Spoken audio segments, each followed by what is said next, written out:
Hey guys, welcome to a new video. Like, comment and subscribe if you enjoy. Without any further interruptions, enjoy the what if. Konoha. The sky was melancholic as the sun's rays suffered the effects of Earth's rotation, bringing about a slight darkness that only helped enhance Gaara's equally gloomy state. As he sat on a bench at the edge of Konoha's main gate, with the wrappings around his head finally gone, Gaara stared ahead clearly unhappy. Not today either, huh? From his seat, he sighed and leaned against the wall behind him. His eyes followed after the average traveler entering through the gate, some of them halting at the call of the two Chunins keeping track of the daily traffic. Not surprised to find you here, Gaara. Stopping the sand limbs under his feet, Gaara lifted his eyes to see Jiraiya.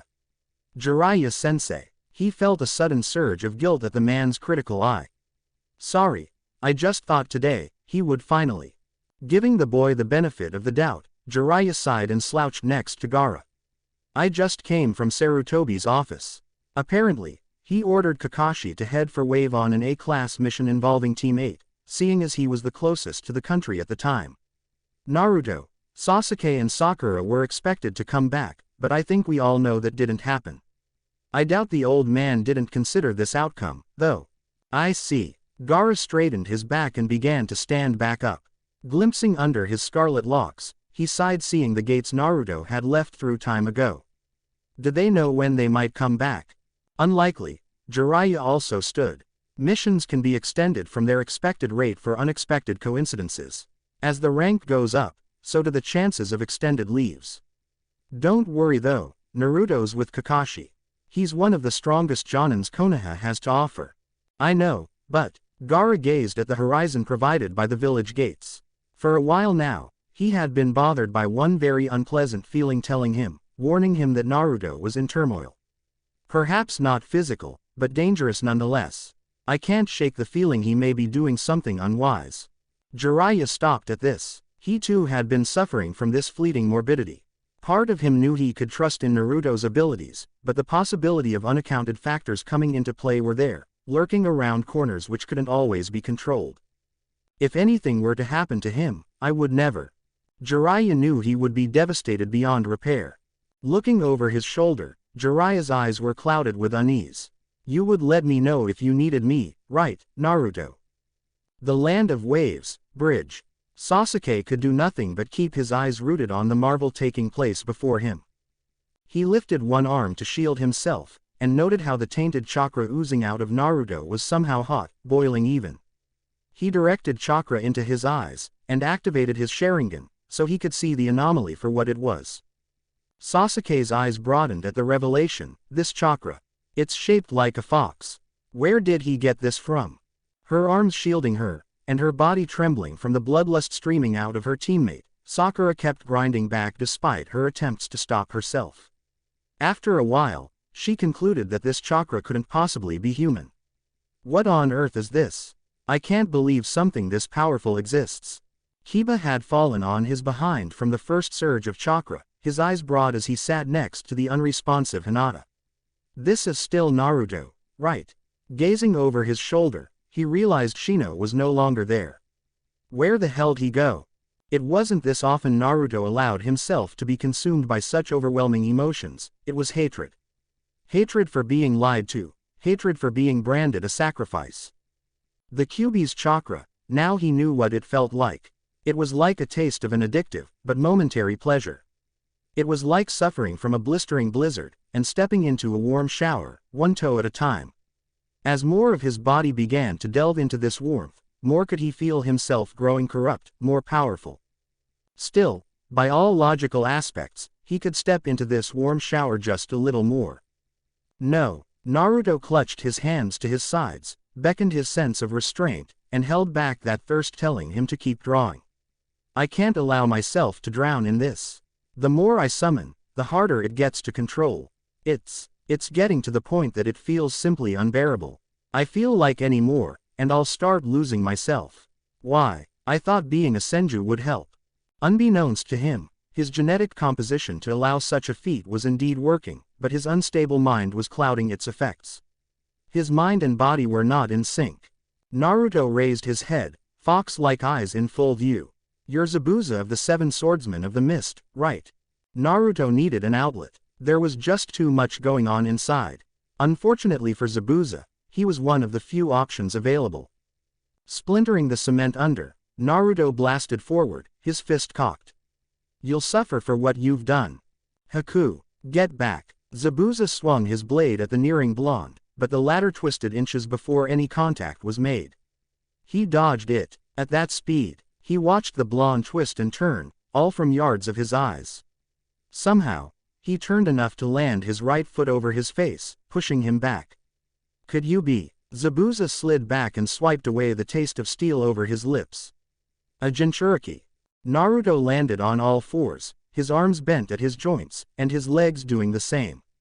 He snarled and bared his canines, all sharpened and made to pierce flesh. He could feel his humanity starting to slip with each passing second.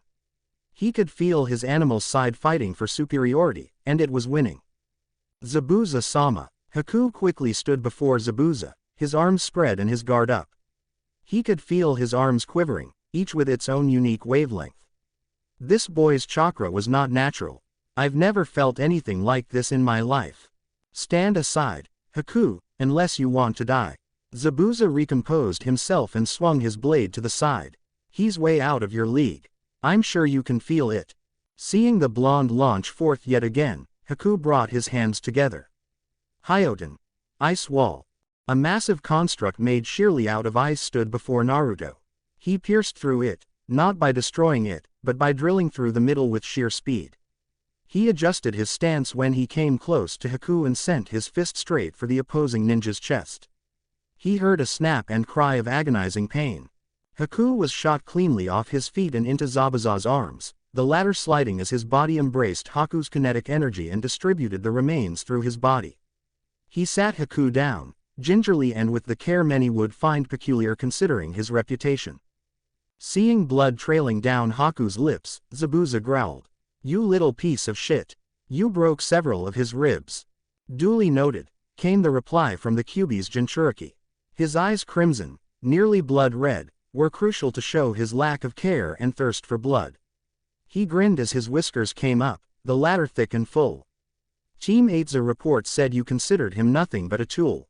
I don't think someone with that mindset would look so furious if that was the case. They said the mighty Zabuza was stoic, after all. Don't you dare patronize me, boy. Plucking the executioner out of the concrete he had plunged it in to catch Haku, Zabuza dashed forth. Naruto meeting him halfway, Zabuza swung to decapitate him, but the former ninja slid on his knees and bent his head back. Nimble rat. Overgrown hatchet user. Both flesh and steel clashed in the middle, producing a boom of condensed energy the likes of which the genins present had never seen. They watched as Naruto, the supposed dead last of their class, flashed and reappeared again with a ninja that should be of superior quality. And as more and more did Naruto's fists crash against the flat side of Zabuza's blade, more did they seem to grow awed, but at the same time skeptical, by this seemingly sourceless output of power. For where had this sudden burst of evil, ghastly chakra come from? Sasuke clutched his fists and his teeth moiled against each other. As further jealousy, further anger surfaced from his Sharingan, more did they seem to spin into a wild frenzy. A surge of energy began to course through his veins. I won't let him end it alone. Sasuke-kun. Rasping his throat with the howl escaping his lips, Sasuke instantly severed the distance separating him from Naruto and Zabuza's battleground. By some unforeseen force, perhaps that of Lady Luck, he landed a powerful blow to Zabuza's midsection, unlocking the second tomo over his crimson pupils in the process.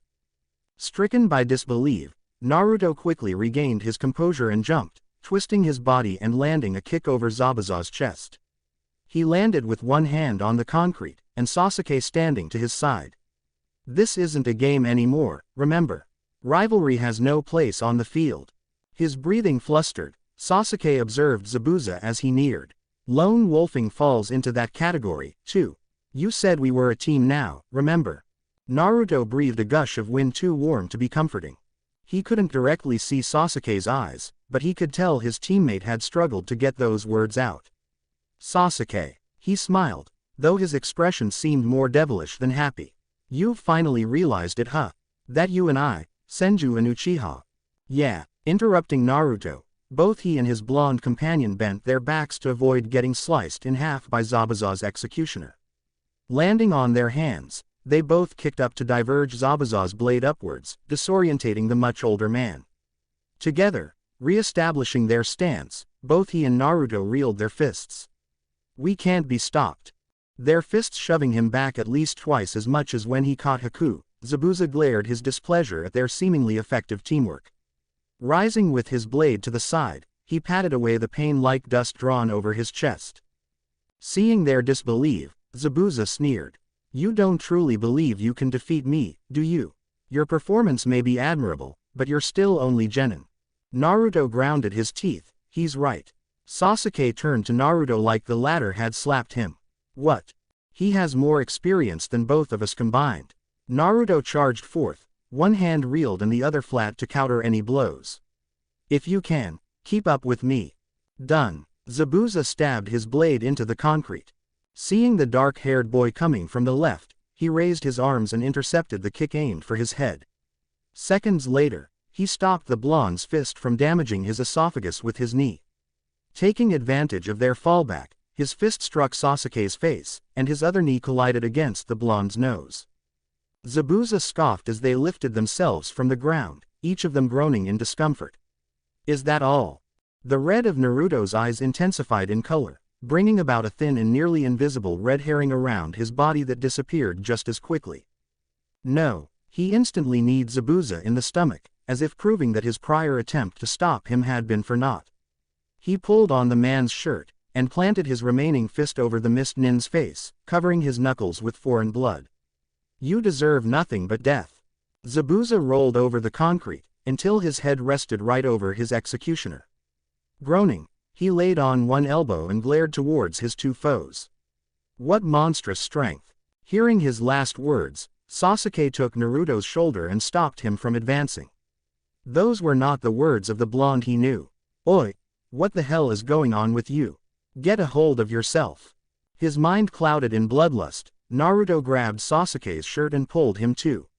His fist took its claim over the surface of Sasuke's cheekbone, sending the latter soaring over the surface of the bridge's concrete.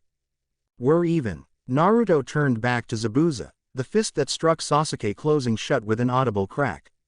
"Stay out of my way." Seeing Sasuke flying towards her, Sakura rushed and caught the teen in her arms. "Sasuke-kun, are you all right?" A groan from him was what she received. Her eyes worried, she turned to her remaining teammate. "Naruto, what's going on with you? Please snap out of it. What are you taking about?" Naruto asked, his voice draped in darkness and marinated in his personal brand of sass. He grinned at her, his canines bare and only slightly less menacing than had they been dripping blood. "I've never felt more alive in my life." He turned to Zabuza with that same expression, only somehow more bloodthirsty. "Power is truly wonderful." Naruto rushed forth yet again, this time cracking the concrete under his sandals. Zabuza seemingly agreed. "Power is the sacred blood of society. It's what makes it move." He sneered as he started rising from the floor, patting himself clean. Tying his fingers around the handle of his executioner, he eyed Naruto like a veteran who'd seen it all. "And you obviously can't handle it." Naruto faltered at the claim, but was no longer capable of stopping. His fist struck the flat side of Zabuza's executioner, the blade chipping from the assault. His mind was brimmed with thoughts of anger, spite and thirst for blood. Anything else sounded like an insult to his intelligence. Naruto spun on his heel and struck yet again, his opponent's blade screeching against the impact. "I can't handle it, you say? Look behind you," Zabuza instructed. "You'll see why." What? Naruto's clouded mind was actually foolish enough to comply. There, Naruto saw what would later haunt his dreams. The grudge-filled, nearly outright disgusted eyes of Sasuke, and the fearful, worried eyes of Sakura, both laying on the concrete. As he turned back to Zabuza, a massive sting spread across his left cheek, one he knew came from a fist connecting. His shield of leaves was nowhere to be seen. "Naruto." Sasuke bounced to his feet and went to stop Zabuza's assault. No, not again." Lack of self-control and lack of experience, Zabuza sprung forward with his executioner high over his head. "You need to be taught discipline, boy." He brought his massive butcher knife down, unmindful that the Uchiha had suddenly appeared shielding the downed blonde. Foolish. Sakura didn't even think about it this time. She rushed after Sasuke to protect Naruto. Seeing the inevitable death of her two precious people at a hair's length, she jumped, and instinctively pumped her right fist with chakra. Get the hell away from them. Zabuza froze. Hearing the silent whispers of danger, he retreated feeling it was the wisest thing to do. Inches from striking Zabuza's face, Sakura's fist continued on its path and crashed against the bridge. The entire structure trembled, cracks spread along the width like the weaving of a freakish spider, and the stone under her fist gave to portray the land of waves ocean. She stood before the two stunned forms of her teammates, clutching at her suddenly bleeding appendage. The life-giving liquid ran down the length of her arm, dripping and leaving its mark over the silver finish of the floor. I don't always just want to stand by, she breathed, her brow covered in sweat and her eyes only half opened. And only watch. Naruto stared at the splashes of blood under Sakura's likely broken fingers, the red markings indicating the blood he had drawn from Sasuke personally. Staring at his own bloodied hand, he forced Kyuubi's influence to recede, returning his eyes to their mystic violet. They flashed a powerful gold once the possibility of losing his teammates came to mind, as if they were reminding the very world of an ancient power that was once lost, but was now reborn in a different vessel. Naruto. Naruto. UWOOOOH. Naruto's right hand morphed into a lance made of condensed wood. Bringing up his blade to use it as a shield yet again, Zabuza gawked at the scene taking place before him. The sight of one of his most unpredictable, fulgurous enemies rushing through his two teammates with a manipulation over wood that shouldn't exist. The sight of something so peculiar gave way for a split second of carelessness in Zabuza's part. Mokuden. Using the crescent loop right under the horizon of the executioner's handle, Naruto lunged his improvised blade and stabbed through Zabuza's chest. The damage done, Naruto snapped the spear and fell on his backside, the javelin remaining within Zabuza's chest and out his back.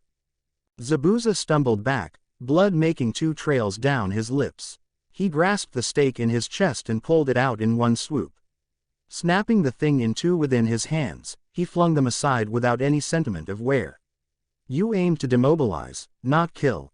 Soft to the end. He is, but I'm not. Zabuza's head nodded back in surprise. He tried to turn, but was held from doing so feeling a kunai lined against his jugular vein. He caught from the edge of his peripheral the man holding him hostage. Kakashi of the Sharingan. I should have known such an astounding team would be led by an astounding man. Still, you can't possibly expect me to give just because of this, do you? Are you sure? Zabuza turned towards Haku, where the latter lied injured and a shadow clone of Kakashi was overhead. He scowled seeing the clone casually holding a kunai at the edge of his index right over Haku's heart. Bastard. Taking a rapid and nauseating breath of blood, Haku raised his head. You are naive if you think threatening me with death will stop Zabuza-sama. I am only a disposable tool to him. Really? The Kakashi clone made an effort to sound merry. Welp, keeping you alive is pointless then. He twirled the kunai in his grasp until the point was aimed at Haku's forehead. Down the drain I guess. He brought the kunai down. Wait. At Zabuza's plea, the clone stopped the sharp object's descent. Gritting his teeth, he released his executioner with a large cling. I surrender. Leave him. Haku didn't know what this warm feeling overtaking him was, but he liked it, even if it did make him feel a bit selfish. Perhaps it was what many thought as being cared for. Zabuza-sama. Don't talk, Haku, Zabuza ordered flatly and without compromise. Huffing, he turned to Kakashi. But really, leaving your team of genins to fight someone of my caliber. Does your arrogance know no bounds? Who knows? Kakashi eyed his students with his dual eyes, mainly Naruto. It was a request that I simply had no choice but to respect. One I find myself regretting. So, he started, Naruto lifting his gaze to equal his. Did this help you? Does being a Senju make it easier, or harder? It did help, but... He turned to his injured teammates and felt the overwhelming weight of regret pulling his face down. Gripping his hands into iron-hard fists, he resisted from baring his canines at Sakura again. I don't need the Kyuubi to grow strong. I'll do so on my terms. Naruto. Kakashi watched him disappear in a barrage of quick and simultaneous jumps, ignoring the calls made by Sakura. Seeing Sasuke's questioning eyes, Kakashi sighed. His condition is not for me to tell, Sasuke. His sense of duty returning, he proceeded with the mission. As you may have guessed, Kiba, Shino and Hinata have all been secured outside the bridge, and I've made sure the client is safe at his home. All that is left is to secure these two and move on. We were mere decoys. Sasuke sounded annoyed, though his empty expression said otherwise. Weren't we? A little, sure, Kakashi shrugged. Though the one doing the fighting and receiving the self-reflection was supposed to be Naruto, not you guys. But as I examine the situation further, it seems my judgment, he stared at Sakura's still bleeding arm, was somewhat misplaced. It won't happen again, I swear it. Naruto came to the beginning of the bridge in deep thought. Arriving, his lilac eyes became acquainted with Hinata and Shino pressed against the wall of a building, and Kiba standing guard kunai in hand before them. They were surrounded by a very large group of gang members and one very short man in front. One with a beanie and long raven hair turned to him, seemingly noticing his presence. He grinned, showcasing his more than unhealthy teeth. Oi, there's still another shorty over here. Another with a katana over his shoulder towering over everyone turned to him, his green eyes sparkling with greed. Gato-sama, looks like we have another. The newly arrived leaves around Naruto struggled to stay still. Do we now? The man presumed to be Gato howled. He came forward with his hands folded behind him, looking smug and confident. Looks like Zabuza missed one it seems. Che, he promised to leave all of you for me to kill. What's with this one still being able to walk? He spat at the ground before Kiba. Damn ninjas are completely unreliable. Kiba, Naruto's voice was off as it flowed through the air. I take it he's the one at the head of all this. He is, Kiba responded. Naruto kept walking as if he hadn't seen the large group. Why did Kakashi-sensei leave all of you alone when you're so injured? After giving us basic treatment, I insisted he go and help you guys. Kiba quickly retorted. Besides, I can handle this many even with one arm. None of them are ninjas. I know, the blonde responded. To be honest, they don't even seem to be worth your time. It was immediately obvious they had all felt insulted. Gato was unamused as he glared at the child before his army of soldiers. Kill the blonde first. As soon as they all finished snickering, the gang members rushed head first like a bunch of raged bulls. Standing his ground, not a single one of Naruto's eyelashes even twitched at their nearing figures. In the recesses of his mind, he could hear Kiba shouting, screaming for him to move and do something. He found his comrades' ramblings somewhat amusing. The first blade came aimed for his head, but to the surprise of those around, it was halted by the united effort of dozens of leaves. A chain came to stun his knees, but was wrapped in a volley of more of his humble guardians. A knife came from behind him, but as expected, the appendage responsible for producing the inertia was tethered and shoved away. As the process repeated itself again and again, finally did the criminals start realizing that harming Naruto was a futile expedition. The one with the beanie stumbled back grasping his knees, sweat pooling down his pale face. What the hell is this? We can't get within a damn yard of him. Gato snarled at the petty effort his men were making. Come on, come on. If ya can't kill one little rat, how do you expect to get paid, huh? Finished already? Naruto asked the dozens of tired-out thugs. Their hyperventilating was the answer he received. He clapped his hands together and slammed them on the ground. Mokuden. Tree bind eternal burial. Screams came from all around as planet Earth had seemingly sprung against the group of criminals. Tendrils of wood erupted from the ground, stripping them of their weapons and tying nooses around their necks and body. As Naruto rose from his hunched position, so were they lifted kicking and screaming like helpless children. Seeing Gato about to dip it, Naruto raised his left arm and guided another root. The frightened man stopped once the root sped by him.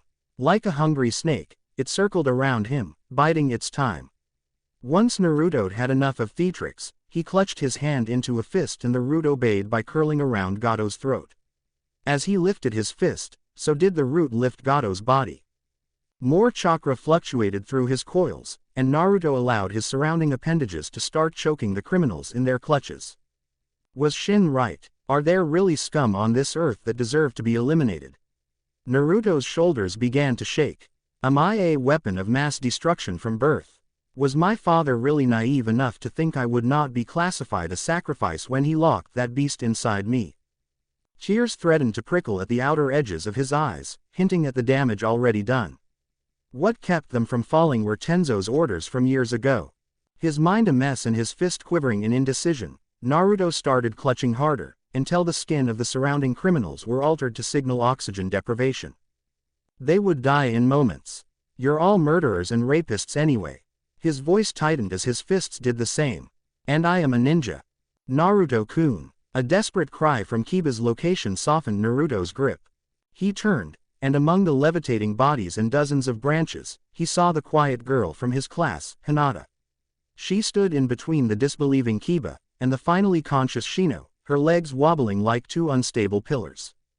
Hinata, the frail-looking girl, somehow produced one of the sweetest smiles Naruto had ever seen. Please, release them. This isn't you, Naruto. Once she collapsed, Naruto sent forth a group of leaves to catch and accommodate her on the floor. Feeling even more in turmoil than before, he clutched his hands at odds, ordering his extensions to slam the guilty criminals on the ground. He brought forth a snake seal and used those same lines to secure them on the floor, until they could move no more.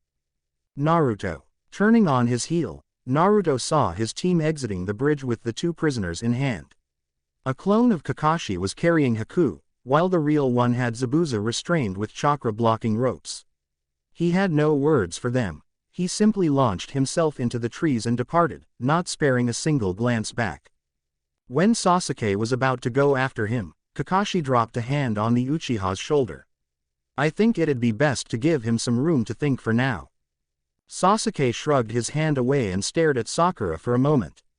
Still holding her wounded arm, the latter girl nodded. Sasuke turned back to Kakashi with hardened determination. There's only one person I've ever seen with eyes as empty as his, Kakashi. He took a few steps forward and stood in the middle of unconscious criminals. Itachi, before he butchered my entire clan. None of those present had the moral fortitude to stop Sasuke once he sped after Naruto. Mokuden. Naruto ran through seals and slammed his hands on the ground. Holy rebirth. Dozens of trees filled the ground before him, consuming the previously uninhabitable soil. Each was dozens of feet tall and did well to consume parts of his chakra reserves.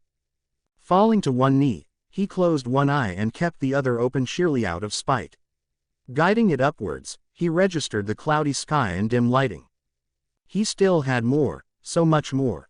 Glaring to the side, where more space lacked life and was instead filled with useless soil, he forced his body to respond.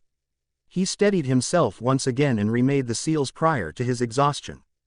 Mokuden. He kneeled and pressed his hands against the ground. Holy rebirth. The sounds of life being born came immediately as trees bursted through the soil like newly sparked rays of thunder in black clouds. The once barren ground now boasted life the likes of which it had never seen in decades, all at the expense of a single blonde special and refined chakra. Naruto fell to his hands and knees. There's more. If you are truly suffering, there will always be more. He mumbled, reciting what Tenzo had made sure to make him memorize since very young. Anbu, do not cry. If you're in turmoil, it's because you're still not strong enough to keep yourself in check. Get up. His body ignored him. Get up, now. His body grudgingly obeyed. Re-establishing himself like his body enjoyed doing, Naruto went through the seals again, though at a slower pace. He could actually feel his chakra clogging as it pressed through his coils. Mokuden. He drew the seals yet again, each slower than the last. Holy rebirth. As soon as the first 5 trees came to be, his knees buckled and his legs gave. Landing face first on the ground, Naruto picked himself up and stood, his legs wobbly and frail. Pathetic. He didn't even make a quarter of his last few attempts. Mokuden. Stop. He ignored the order processed by his ringing ears, that was undoubtedly Sasuke's voice. Holy. His digits ran through ox, hare and monkey. Rebirth.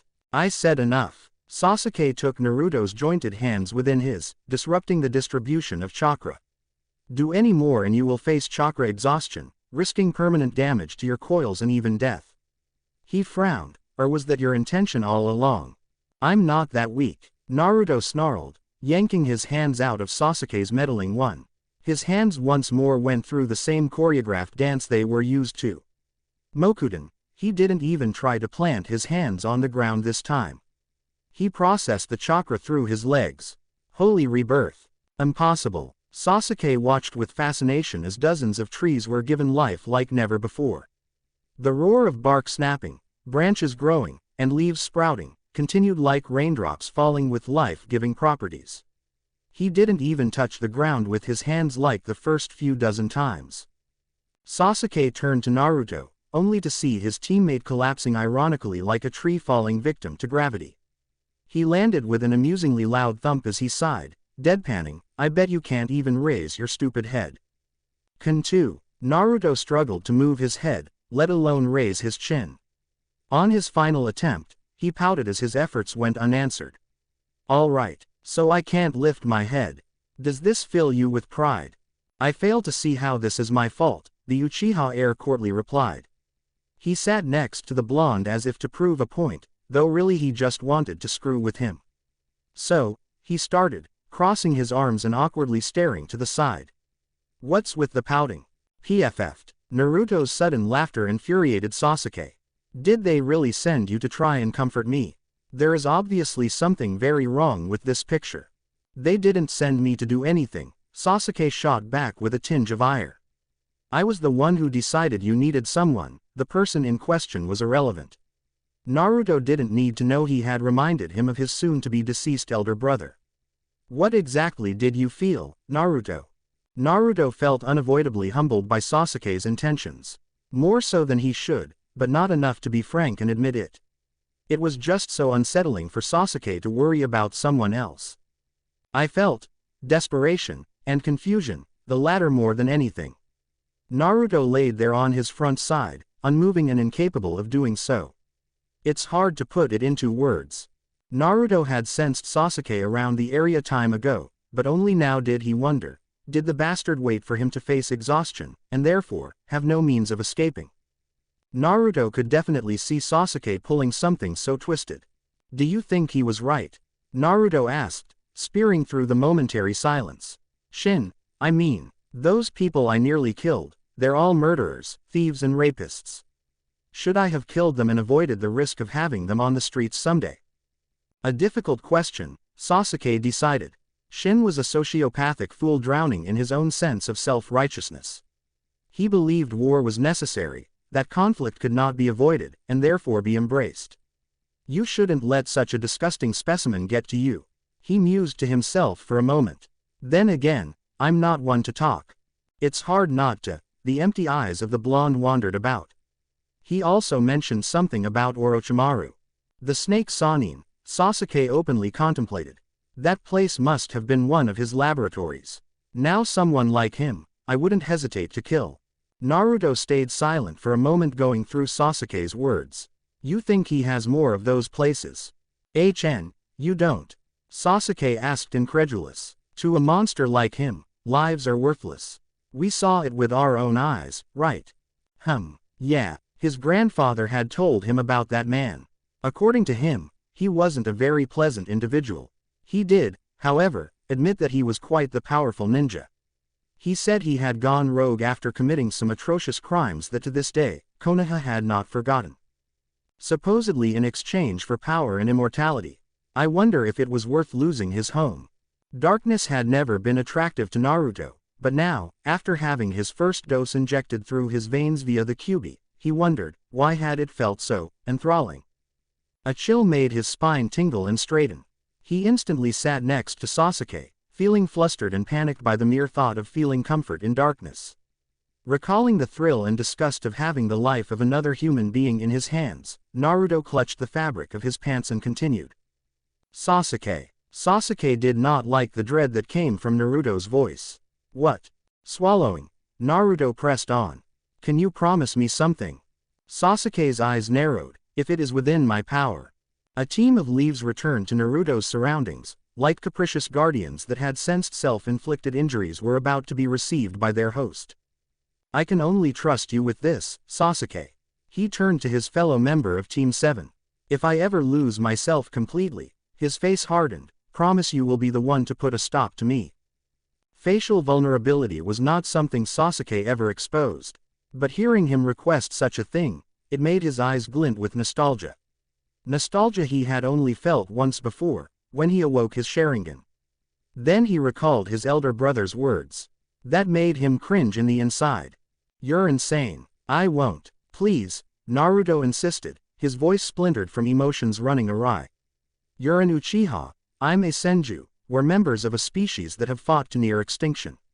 We're each other's equalizers, it's in our blood, which is why I can only ask you. If I lose myself, promise you will do it. Sasuke could tell Naruto needed this.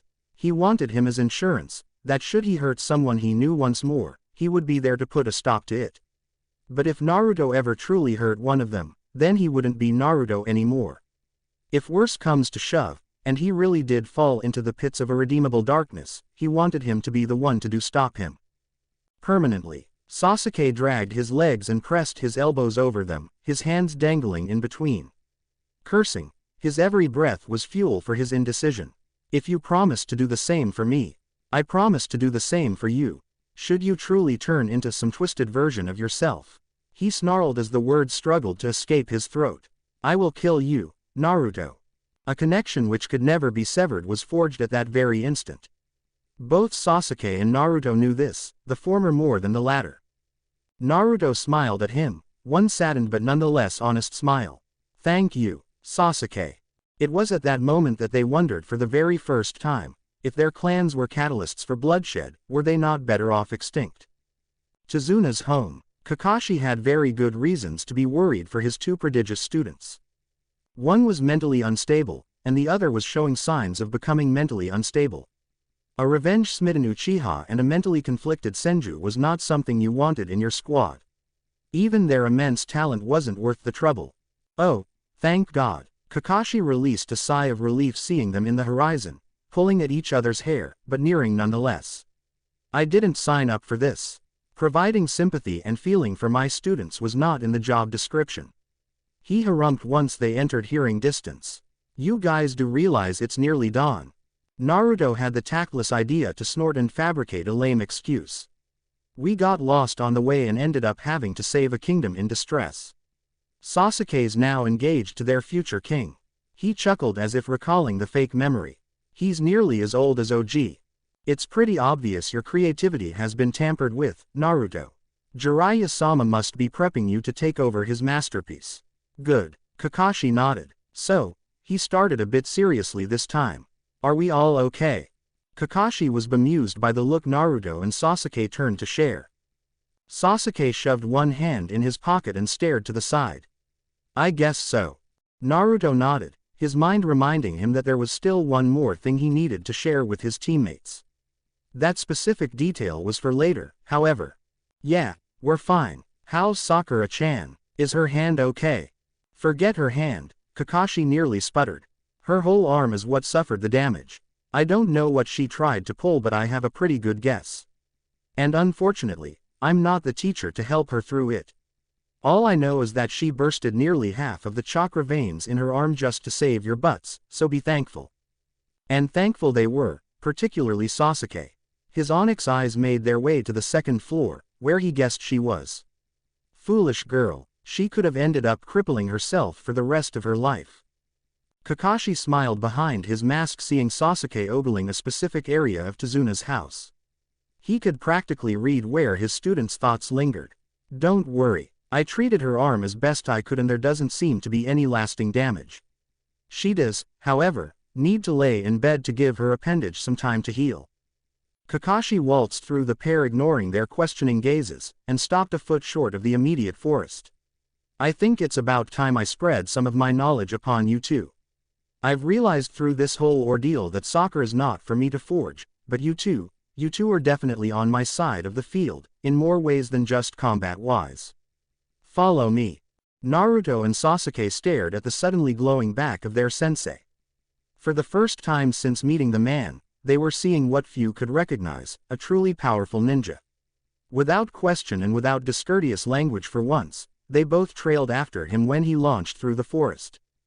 They all stopped within a relatively empty clearing. "Let's cement something perfectly clear while you're still conscious," Kakashi began, dropping the face of carelessness and branding one of solely duty. "I use the Anbu philosophy as well. I train until exhaustion when I'm troubled. Therefore, I expect the same from you. As many know, I graduated from the academy at 5, and made Chunin 1 year later. By the time I was your age I was already an accomplished Jonin. I suffered losses the likes of which you can't even imagine. Years later I joined Anbu and almost immediately made captain. During my years of service I made hundreds of confirmed kills, a portion of which I admit weren't required. After Yondaime-sama perished my team was disbanded under the order of the Sandaime, and I was given time to sort out my thoughts. Now here we are." Sasuke was the one to ask the inevitable question. "Why are you telling us all this? There can be no growth if there is no founding trust." Kakashi's face was made of stone as he thought back to his time with Obito. "Naruto, watch carefully because I will only show you once." He outstretched his arm and clutched his wrist. "First, you spin the chakra in your hand with natural rotation. A bubble of blue waves became visible over his opened hand. Second, produce the same spin with denser chakra. A flash of blue rebounded off his face. Then combine them both." Kakashi reeled the ball of chakra in his hand, Rasengan. He delivered the controlled orb over the hard surface of a tree, disintegrating half of it and injuring its general balance. The whole structure whined and groaned, until it started leaning to one side and began to fall away from them. "That's the Rasengan, a jutsu made by the Yondaime." "You know the Rasengan?" Naruto asked, his excitement parallel to that of a child seeing a new toy for the first time. "Good, you've seen it before." Kakashi crossed his arms and nodded. "That'll make things a little easier. Did Jiraiya-sama show it to you?" "Yeah," Naruto enthusiastically nodded. "He introduced it to me a few months before I returned to Konoha. But the stingy old man only guided me through the first step, then stopped because he wanted me to learn it from someone else or something. I don't mind though, he said he'd make it up to me later." Sasuke stared at the decimated remains of the tree not far off. "What immense power." "Sasuke," Kakashi called, "your turn." He rummaged through 3 seals and clutched his wrist, his hand aimed at the floor. "Chidori." The cry of birds sourced from his hand as lightning screeched and turned around his digits. Both Sasuke and Naruto instinctively stepped back, seeing stark electricity smothering his arm. "Move." His students did as they were told as he rushed towards a tree, and unceremoniously, removed the entirety of said tree's bark from one side and out the other. The whole pillar collapsed right next to him, the jutsu still in his hand and zero emotion across his face. "And that's the Chidori." Naruto dragged as he stared owlishly. "Thank God Sakura-chan can't master that. She'd pulverize me with that thing." He caught sight of Sasuke staring at Kakashi's still glowering hand like a drug addict eyeing his next fix. "We just agreed to kill each other if either of us steps out of line." He laughed to himself, excited and at the same time dreary of his timing. "All right. Gather round, children, gather round." Kakashi ceased the steady flow of chakra feeding his Chidori, and beckoned them like they were a pair of toddlers. "As you can see, you have a lot of work and bleeding to do, so I hope you're excited." His eye formed a distinctive crescent moon when they rounded in front of him, more than willing to take the challenge. He stared at Naruto especially. "Thank you, Jiraiya-sama. Thank you for letting me be the one to teach it to him." He searched the contents of his pouch and pulled out 2 rubber balls. He handed one to Naruto and another to Sasuke. "Listen carefully, your momentary goals are mutual. It involves piercing the ball sheerly with chakra in Naruto's case, and lightning chakra in Sasuke's. Naruto, you still have 2 steps left before you can even attempt to do the Rasengan. Sasuke, you have 1, but it's twice as hard as Naruto's." Sasuke stared at the circular object within his left hand, his eyebrow twitching. He readjusted his eyes to deadpan at his sensei. "You do realize this is rubber?" Kakashi sneered and crossed his arms in a show of defiance. "And your point is?" "It's an insulator," snarled the raven-haired ninja. "No electric current can travel through rubber, let alone pierce it. It would be like trying to start a fire in space with flint and steel." "That term is incorrect, young grasshopper." Kakashi cleared his throat for effect, and pointed at the ball with his index. It would actually be like trying to summon a lightning bolt inside that small rubber ball. That's not any easier. Says who? Says physics. Physics is overrated in our world. As his rival and sensei discussed the workings of traveling electrons, Naruto held his rubber ball at arm's length and shoved chakra into the center like in the first trial. A bead of sweat traveled down the side of his face, but no response came from the object in his hands. Damn, this is like 5 times harder than with the balloon. Correction, yellow or grasshopper. Kakashi again pointed at the object of their misery. It's actually about 10 times harder than. We get it. Kakashi chuckled and threw himself over the patch of leaves offered by the collapsed tree next to them. Excuse me while I take a little nap. He brought down his Hittite over both of his eyes. Oh, and one little tip for the both of you. Increasing your chakra control may help in bursting that little troublesome bubble. Chakra control, huh, that'll be a real pain in the ass. You know how to increase it. Yeah, we just have to walk up trees using chakra. I see. That doesn't sound ludicrous at all. So how does it work? You seriously don't know. Here, let me teach you. ... Groaning, Kakashi used his arms for support as he lifted his upper body. The sight before him disturbed him on many levels. Naruto had an arm around Sasuke like he were a close sibling, the former's his eyes sparkling in delight. Sasuke didn't seem outright annoyed, but he was staring at the blonde like he was too close. Have I finally entered some disturbing, parallel universe? Oh, Naruto chirped, Sasuke still within his personal space. Kaka-sensei, look what I taught Sasuke. Once Naruto released him from his control, Sasuke walked up to a tree and proceeded to walk over its surface like it was a sidewalk. Sasuke stopped midway up, his hands in his pocket. It's really not that big a deal. Kakashi raised himself from the foliage and dusted his behind clean of leaves. I figured someone like you would have already mastered that technique, Sasuke. That was careless of me. Recalling something, Naruto pulled out his rubber ball and started fiddling with it. Should I teach Sakura-chan too, sensei? Kakashi grinned. Nah, don't bother, he observed as Sasuke proceeded to do crunches on the tree without his behind even touching the bark. Still, to master it this fast. Impressive, Sasuke, you seem to have a pretty good hang of it. That sounded far too close to a pun, Sasuke muttered haphazardly as he made his way down. It was simple, honestly. Naruto just taught me how his grandfather taught him. Kakashi's eyebrow came up in interest. Oh, and how's that? By continuously dropping me from the summit of a tree until I was forced to learn, Sasuke shrugged. Barbaric, but effective. I'm sure, Kakashi snickered nervously. Still, he could definitely see Jiraiya pushing an 8-year-old Naruto off a giant tree with hopes that he would master walking on trees. Alright, so how does your rubber ball dilemma fare so far? We've been walking up trees for a while now, but... Naruto raised his hand with the ball and whirled his chakra inside it. Bumps surfaced again and again, but none nearly strong enough to pierce its rubbery surface. It's ridiculously hard, you know. Well, it is an A-rank jutsu. Kakashi nodded in approval at his progress. Naruto didn't need to know, but it had taken him days before he could even scramble the surface of the ball like that. What about you, Sasuke? Sasuke demonstrated the ball in his left hand for Kakashi to see. He ran through the 3 appropriate seals, and forwarded his hand with the glob inside. A blue spark lit the tip of his fingers, but not much else. Sasuke cursed and breathed, exhaustion surfacing just by the simple discharge of energy. There has to be an easier way. It's impossible to summon lightning inside the ball. It took me 2 weeks to start a spark like yours, Sasuke. Kami, you two are monsters. Kakashi clapped his hands to round their attention. Believe it or not, you guys are making great progress. However, he suddenly crowed, interrupting the glaring match his students were having with the rubber balls. Before we go any further, I want both of you to promise me something.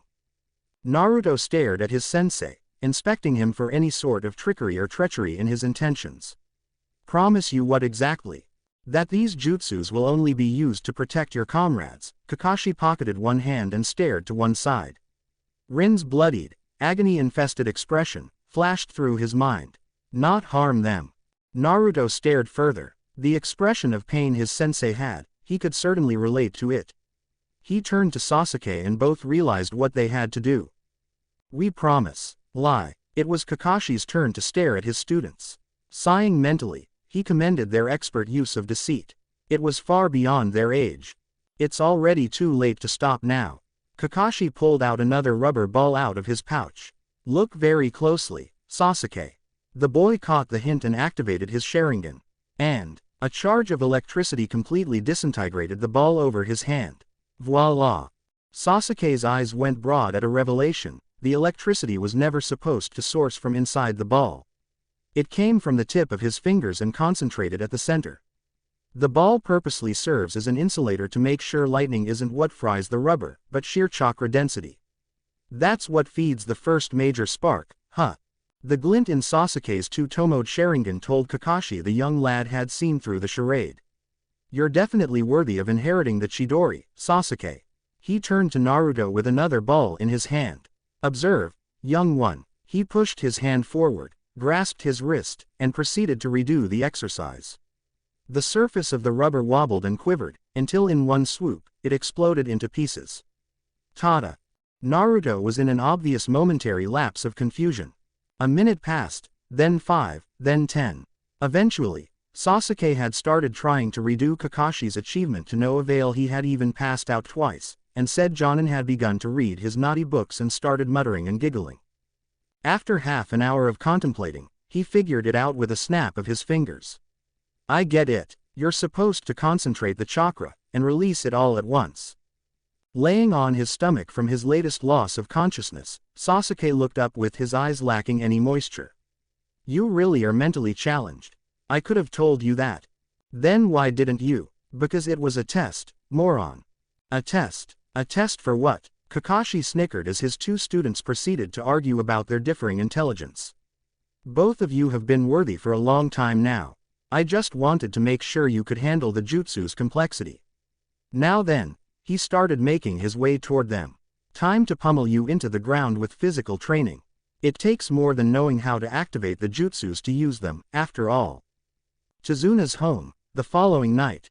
Sakura-chan. Seeing the girl sitting on the wooden steps that lead into her humble abode, Tsunami kneeled next to her with worry in her eyes.